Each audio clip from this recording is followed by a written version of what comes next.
Vas-y. Donc ici c'est la famille, la nouvelle génération de la gamme Moto G, la 6e génération, donc le Moto G6 ici à ma gauche et le G6 Play à ma droite. Donc le G6 c'est vraiment le cœur de gamme de Motorola, c'est l'ADN de Motorola, proposer des fonctionnalités premium de l'année dernière, abordables de tous. Voilà, c'est vraiment démocratiser la technologie. Cette année, on a une approche assez différente de ce qu'on faisait dans le passé. À la place de faire une version light, une version plus, qui va juste être incrémentalement meilleure sur tous les points, on a voulu vraiment adresser deux types d'utilisateurs du milieu de marché. Un qui cherche un téléphone plutôt qui répond à tous ses besoins, un utilisateur plutôt pragmatique, qui va pas forcément vouloir la dernière technologie, mais juste quelque chose qui fonctionne, sans compromis. G6 Play va être pour lui.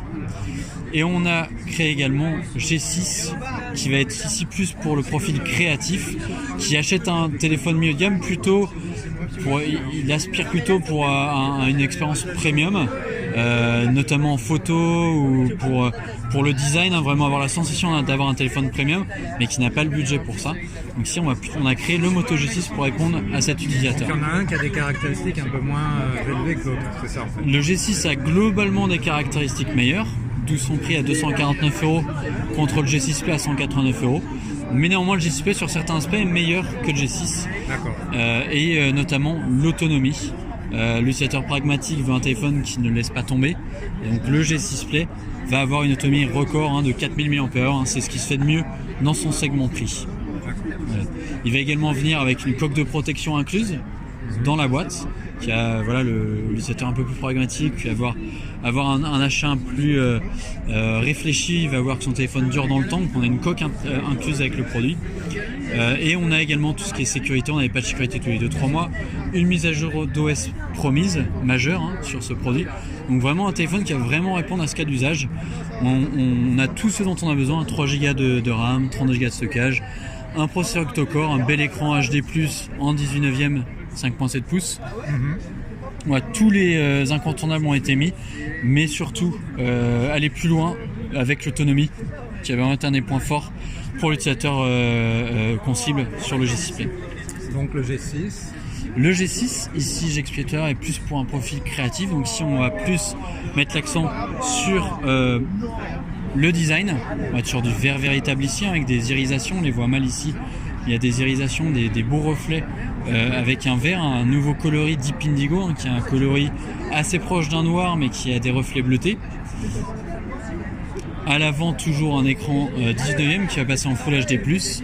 Et surtout pour la partie créative, on en parlait tout à l'heure, on va mettre un capteur photo double avec un capteur principal en ouverture f1.8. C'est unique sur ce segment prix d'avoir une telle ouverture. Et un deuxième capteur 5 mégapixels pour effectuer les effets de profondeur. Donc concrètement, qu'est-ce que ça veut dire ? C'est-à-dire qu'on va avoir un appareil photo avec vraiment plein de fonctionnalités créatives. On va pouvoir découper des éléments. Voilà, où je vais pouvoir mettre ma main, donc là avec une seule main, je vais avoir du mal à faire la démo, mais je vais pouvoir découper ma main.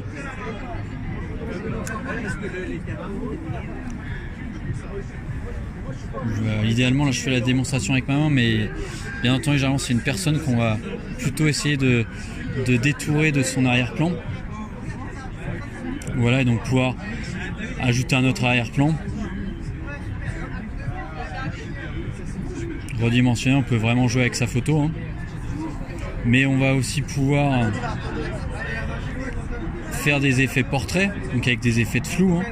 Donc ici on va pouvoir flouter en temps réel, avoir un peu l'effet du flou sur beaucoup de flou ou peu de flou. On peut retravailler en post-processing, mais donc on peut le faire dès la prise de photo. Et en post-processing, on va pouvoir aller un peu plus loin. On va pouvoir rechanger le focus.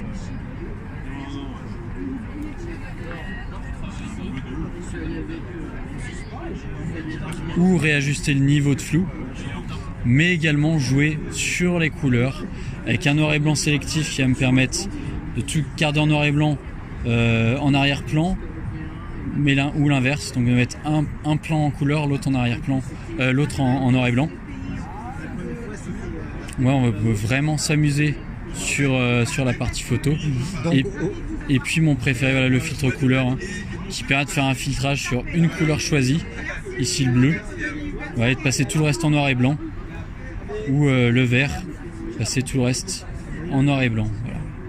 Donc vraiment pour avoir des photos très créatives. il a la même capacité de RAM que le Play. Oui, les deux sont en 3 Go de RAM et 32 Go de stockage. Et les deux viennent avec une coque de protection d'ailleurs et un chargeur 15 watts qui est unique sur ce type de segment prix, hein, puisqu'on va pouvoir recharger 6 heures d'autonomie en seulement 15 minutes de charge. C'est un USB-C. USB-C sur le G6, USB standard sur le G6 Play. Et donc deux produits qui vont nous permettre d'adresser au mieux le milieu de gamme et d'adresser au mieux les besoins du consommateur, voilà, parce que c'est deux profils types qu'on a déterminés sur le milieu de gamme, hein. Le profil plutôt pragmatique, tranquillité d'esprit, et le profil plutôt créatif qui va vouloir s'exprimer à travers son smartphone. Le processeur est le même? Non, sur le G6 Play on est sur un processeur octa-core 1.4, Snapdragon 435. Sur le G6 on est sur de l'octa-core 1.8. Donc le dernier de la gamme 400, le Snapdragon 450, qui est gravé en 14 nanomètres, donc beaucoup plus fin pour avoir des meilleures performances et surtout être plus efficace. Il y a un slot micro SD dessus? Slot micro SD sur les deux produits, et on ne veut pas faire de compromis pour les utilisateurs de double SIM, donc c'est un slot à 3 emplacements. On a la double SIM plus la micro SD sur les deux G6.